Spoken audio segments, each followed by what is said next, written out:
আমার বাসায় চাল নাই, বউ ক্যাটর ম্যাটর করবে আর আমি এসে খুব ভালো অভিনয় করব, এটা আসলে একটু হয় না। আমরা সৎ পথে ইনকাম করি শিল্পীরা।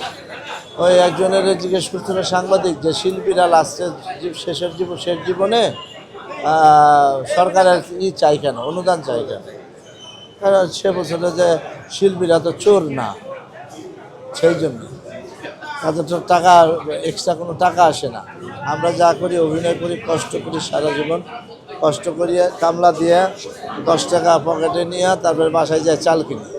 ফরিদে বলছিল যে আমরা কি অভিনয় করব, আমার মাথার মধ্যে চিন্তা যে আগামীকাল খাবো কি সেইটা, এতে তো কোনোদিন ভালো অভিনয় হয় না। তো কাজে শিল্পীদের জন্য একটা শুধু মানে আমরা নিজেরা করবো তা না, সরকারের উদ্যোগ নেওয়া উচিত, একটা বড় ফান্ড করে দেওয়া উচিত, যেখানে যে শিল্পীদের যাদের জীবনে মানে নিশ্চয়তাটা থাকে, অন্তত মিনিমাম নিশ্চয়তা যদি থাকে, তাহলে আমার মনে হয় যে এটা একটা বেটার একটা কাজ হয়। সেটা সরকারের সহযোগিতাও দরকার আছে। মানে একজন অসুস্থ হইলেও কিছু টাকা দিলাম এরকম না, একটা ফান্ড করা যেতে পারে। কত কোটি কোটি টাকাই তো কত জায়গায় খরচ হচ্ছে, কিন্তু আমাদের দেশে একমাত্র শিল্পীদের জন্য কিছু আমাদের দেশে কেউ করে না। মানে আমি পারলাম, আমি এখন আমার অনেক ভিউ আছে, অনেক টাকা ইনকাম করলাম, আমি বড়লোক হয়ে বসে থাকলাম, ধরে নিলাম।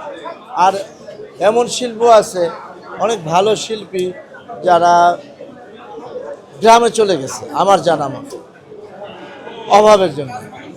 খুব কষ্টকর, বেদনাদায়ক। এবং প্রচুর শিল্পী আছে এইখানেও আছে যাদের কোনো কাজ নাই। আমরা চিন্তা করে গেলে আমি ভালো থাকতে পারি কিনা, এইটা আমরা ভালো থাকবো, এইটা আসলে সবার চিন্তা করা উচিত। এবং এদিকে আমি মনে করবো যে সরকারও নজর দেওয়া উচিত। নায়াসিনামাইড ও স্যালিসাইলিক সমৃদ্ধ লিলি ফেস ওয়াশ যা ফেসের ডেড স্কিন সেল দূর করে দেয় দ্বিগুণ ফাস্টার ব্রাইটেনিং। আমি তখনই মেধা দিব শিল্প চর্চায় যখন আমার অর্থনৈতিক অবস্থাটা ভালো থাকে। এটা একটা অনেক জরুরি জিনিস। আমার বাসায় চাল নাই, বউ ক্যাটর ম্যাটর করবে আর আমি এসে খুব ভালো অভিনয় করব, এটা আসলে একটু হয় না।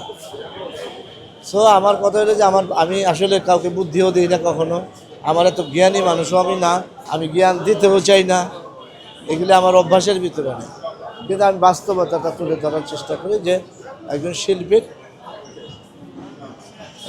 কে রক্ষা করার দায়িত্ব অনেকেরই, সরকারের দায়িত্ব। একটা শিল্পীকে অন্তত মানসিক সাপোর্ট, চাপ যাতে না থাকে, অর্থনৈতিক প্রেশারটা। আমি এখানে এত শিল্পী আছে, কেউ মনে করে না যে আমার 500 কোটি টাকা দরকার। একটা শিল্প বলবে না যে আমার 500 কোটি টাকা। আমার মিনিমাম চলার জন্য যে জিনিসটা, সেই জিনিসটা অর্জন করতেই আমাদের মাথার ঘাম পায়ে পড়ে যায়। এটা আমি মনে করি যে সকলেরই দেখা উচিত। খালি কথা বললাম বড় বড়, তারপরে কিছুই হইল না, এটা আমার এই বয়সে এসে আমি অনেক দেখেছি, তো সেই জন্য আমি এই কথাগুলি বললাম। কেউ যদি আমার কথায় দুঃখ পেয়ে দেখেন, দুঃখিত, আমি নিজে সরি। নায়াসিনামাইড ও স্যালিসাইলিক সমৃদ্ধ লিলি ফেস ওয়াশ যা ফেসের ডেড স্কিন সেল দূর করে দেয় দ্বিগুণ ফাস্টার ব্রাইটেনিং।